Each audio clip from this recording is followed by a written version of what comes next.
Right, welcome to my new YouTube channel. My name's Jason. I am the Clueless Sailor. The channel is aptly named. Why? Well, because I bought a boat and I know nothing. I know nothing about boats. I don't know how to sail. I don't even know how to put the sails up. I don't know the terminology. I don't know the names for things.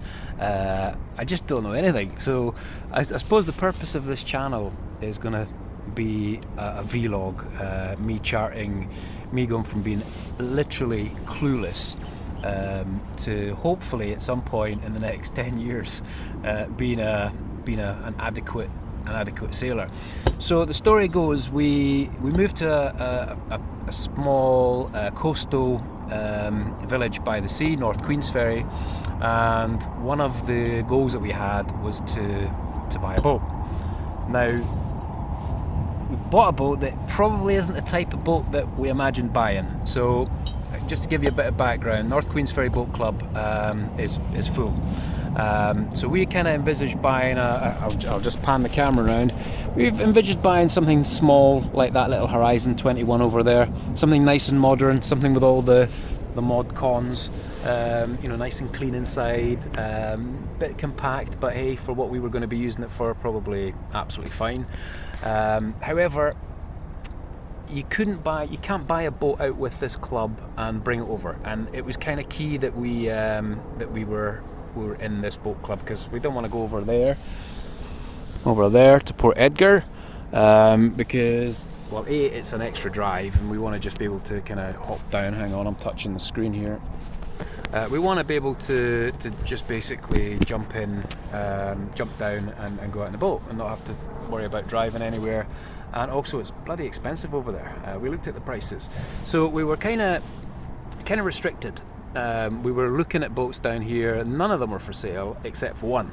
It had the little faded for sale sign in the window. The for sale sign had obviously been there for quite some time, written in marker pen, and it was a lovely looking boat from the outside called Scottie. Problem is, she's very old.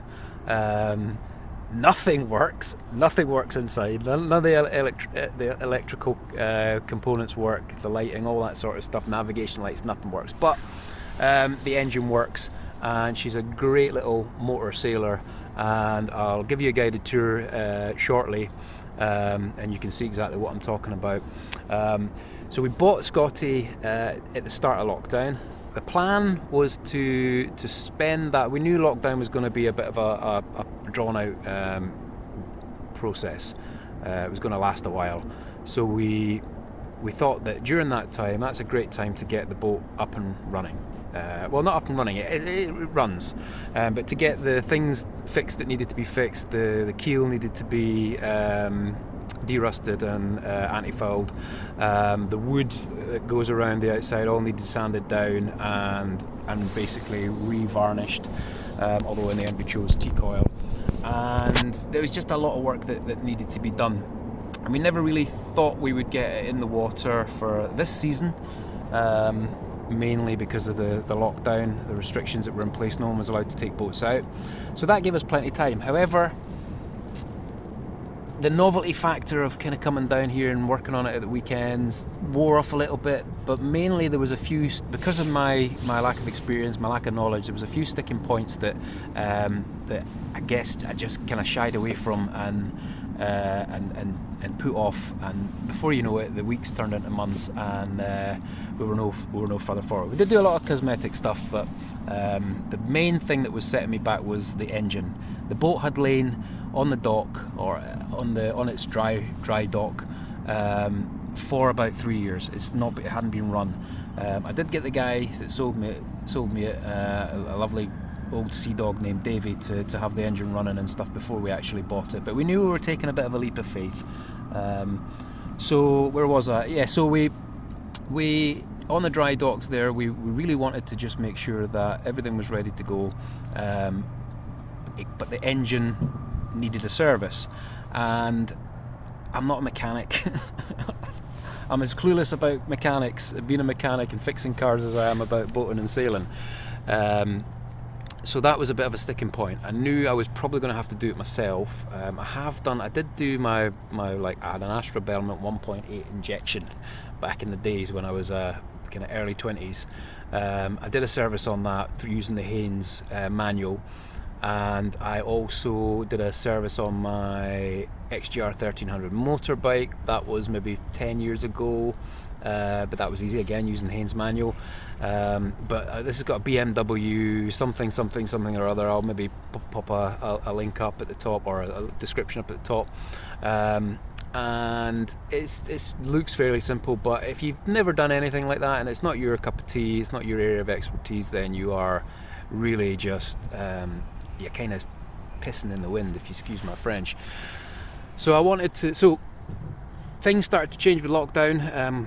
About a month ago, boats were starting to be allowed out, and I thought, yeah, we'll aim for next season. But then I came down to the boat club, started to get to know people, and people were like, nah, get it out, even if it's just for 6 weeks. So I phoned the guy up, Davey, and said, because I knew he had serviced the engine himself, and I just wanted to get a kind of gauge of how difficult or easy it was going to be if I did do it myself. So I phoned him up and I said, do you know anyone that can do it, first of all? And if I do it myself, how easy is it? Because I know it's been sitting there for 3 years and it kind of needs a service. And he went, it doesn't need a service, mate. It's been serviced. It was serviced last year. I changed the oil, I changed the filters, it's good to go. And I was like, you what? So that kind of put a rocket up our bottoms, to the point where I suddenly realised, you know what, we could actually get this boat in the water. And one of the other boys said, look, don't even bother anti-fouling it. It's only going to be in there for 6 weeks. Get it in, have a play around with it, and get it back out. And then you've got the whole the whole winter to get it up and running, to get it fixed up. I want to do the electrics and all that sort of stuff. Anyway, let's give you a wee tour of Scottie. I'll put some pictures up of her on the dock, because obviously you can't really see her in the water. But as I say, I'm going to prepare her. She is an old boat. We wanted something nice and modern. What we ended up with is, if you can imagine like an old caravan. When you go in, it's a bit smelly, everything's a bit aged. That's what we've got. But I've already fallen in love with her, and so has the wife. We know with a little bit of TLC we can really get her up to scratch. So I was going to make this video before we even got her in the water. I was going to start this channel, but things happened very quickly. I've been out like quite a few times now on the boat since the lockdown restrictions were eased and we got her in the water. So I'm not as clueless as I was. I have learnt a hell of a lot in that short period of time, mainly from the experienced guys that haunt this place. There's a lot of old sea dogs down here. And you can just have a quick look at the view that we've got here. And it's at this point I need to check that I'm still recording, which I am, because the first time I must have pressed one of the buttons. It's a problem with doing it on the phone. There's too many buttons on the side that you can accidentally press. So I'll come back up here and I'll show you the cockpit. Here we are. So as you can see, it's quite grubby. Oh, jeez. Quite grubby. The mats are old. Cockpit, everything's a little bit aged. Steering wheel needs a good varnish. Don't even know if you call it a steering wheel. Yeah, it's all a bit kind of, it ain't a luxury caravan, that's for sure, or a luxury motorhome. Inside, I don't really need to go in. Oh, I do need to go in actually, because I need to show you. I need to show you the head, or the bog. Oh damn, I've got my toolkit in there. Basically, there's a toilet. Again, none of the electricals work. There's a lot of black stuff in the bottom of that toilet. I've no idea what that is, but it's not looking healthy. Things like, there's a lot of staining on the walls, lights hanging off. First time my son pushed that window up, the glass popped out. I had to re-silicon it. I'm gonna get that changed, because I think that's a must on a boat. And cooker works, which is good for brewing coffee, tea. There's a gas cylinder, and that's about it. So this electrical panel here absolutely nothing works on that. Nothing works. The gauges work. I do get to see the knots. There's a little thing under the boat. RPM works. That doesn't work. The fuel gauge doesn't work. The fuel is under that seat there. Radio works. I've used the radios, VHF radios before, so I know how they work. The accelerator, forward, reverse, works, but it is quirky.